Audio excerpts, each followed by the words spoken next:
Late అవుతుంది, carrot తీసుకురావే.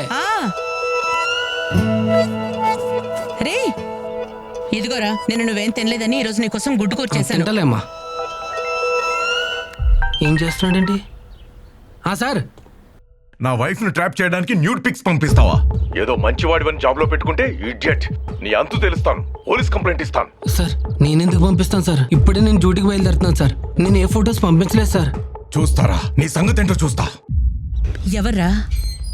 ఏమైంది అలా ఉన్నావు? ఇదేడుస్తుంది. ఆగవే, ఎందుకు ఏడుస్తున్నావే? ఏమైంది? అమ్మా అది చెల్లి, ఏమైందే? అన్నయ్య, అమ్మా నా ఫొటోస్ అన్ని నోట్ ఫొటోస్ గా మార్ఫ్ చేసి సోషల్ మీడియాలో అందరికి షేర్ చేస్తానని బెదిరిస్తున్నాడు. ఎవడ్రాడు? అది నువ్వు లోన్ తీసుకున్నావంట కదా, అది రీపే చేయలేదని నా ఫొటోస్ అన్ని సోషల్ మీడియాలో అప్లోడ్ చేస్తానని వార్నింగ్ ఇస్తున్నారు. అవునరా, మీ మావయ్య కూడా ఫోన్ చేసి నువ్వు తీసుకున్న లోని వాణ్ణి కట్టమని గోల్ చేస్తున్నారంట, లేదంటే ఇంటికి వస్తామని బెదిరిస్తున్నారంట. నేను తీసుకున్నది 20,000 అమ్మా, కట్టింది 45,000. ఇంకా ఎంత కట్టాలంట? మరి ఏందిరా ఈ గొడవ?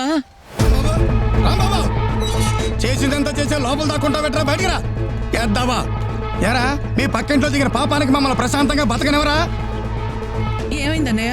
ఏమైందని నెమ్మదిగా అడుగుతా వింటమ్మా. మీ ఓడి ఎవరి దగ్గర లోన్ తీసుకున్నాడంట, అది కాస్త ఎగ్గొట్టాడంట. ఆ యదవులందరూ నాకు కాల్ చేసి నన్ను నా కుటుంబాన్ని బండబూతులు తిడుతున్నారు. అయినా పోయిపోయి వాళ్ళందరికీ నువ్వు నా నెంబర్ ఎందుకు ఇచ్చావురా? ఒక్క నిమిషం బాబాయ్. మా పక్కింటి నెంబర్లు, మా బంధువుల నెంబర్లు మీకెలా వచ్చినాయిరా? యాప్ ఇన్స్టాల్ చేసినప్పుడే మొత్తం నీ అన్ని డీటెయిల్స్ వచ్చేసినాయి, అర్థమైందా? నీ ఫోటోస్, నీ వీడియోలు అన్ని వచ్చినాయి. రే, తీసుకున్న దానికి అసలు దానికి మొత్తం వడ్డీ కట్టేశాను కదరా. కట్టిందే లేట్ ఫీజు, పెనాల్టీ దాని వడ్డీకే సరిపోయింది పైసలు. అసలు ఎవరా మీ అమ్మ మొగుడు కడతాడా? రే, ఇదంతా మోసం రా, మీరంతా చీటర్స్ రా. రే, మీరు అసలు మనుషులేనారా? ఏదో అవసరంలో కొద్దిగా లోన్ తీసుకున్న పాపానికి నన్ను ఎంత హింసిస్తారా? ఇదంతా ముందే తెలిస్తే అసలు మీ దగ్గర నేను అప్పి తీసుకునేవాడిని కాదురా. చెలగలన్న రక్తం అంతా పీల్చేస్తున్నారు కదరా. అరే అరే, ఇవన్నీ అప్పులు తీసుకున్న ముందు ఆలోచించాలి.